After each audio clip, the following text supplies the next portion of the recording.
बहुत समय पहले की बात है। एक राक्षस था, भस्मासुर। एक दिन उसने भगवान शिव को प्रसन्न करने के लिए हिमालय की गुफाओं में वर्षों तक कठिन तप किया। उसकी तपस्या देखकर शिव प्रसन्न हुए और बोले, भस्मासुर, मांगो, तुम्हें जो भी वरदान चाहिए मैं दूंगा। भस्मासुर ने चतुराई से कहा, महादेव, मुझे यह वरदान दीजिए कि मैं जिस भी प्राणी के सिर पर हाथ रखूं वह तुरंत भस्म हो जाए।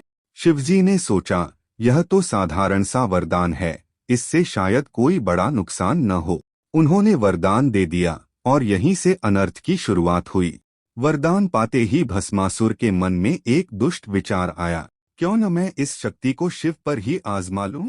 यदि शिव न रहें तो मैं ही सबसे बड़ा देव बन जाऊं। वह शिवजी की ओर बढ़ा और हंसते हुए बोला, महादेव, जरा ठहरिए, मैं अपने वरदान की परीक्षा करना चाहता हूँ।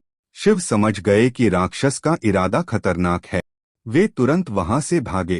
कैलाश पर्वत से लेकर जंगल पर्वतों तक शिवजी दौड़ते रहे और भस्मासुर उनके पीछे पीछे।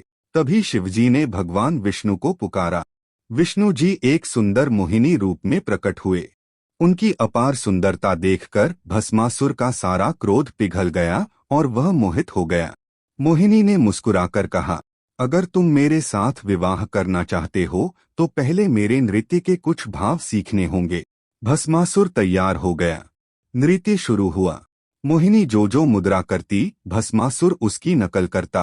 अचानक मोहिनी ने सिर पर हाथ रखने की मुद्रा बनाई और बिना सोचे समझे भस्मासुर ने भी वैसा ही किया। जैसे ही उसका हाथ उसके सिर पर पड़ा, वह पल भर में राख हो गया।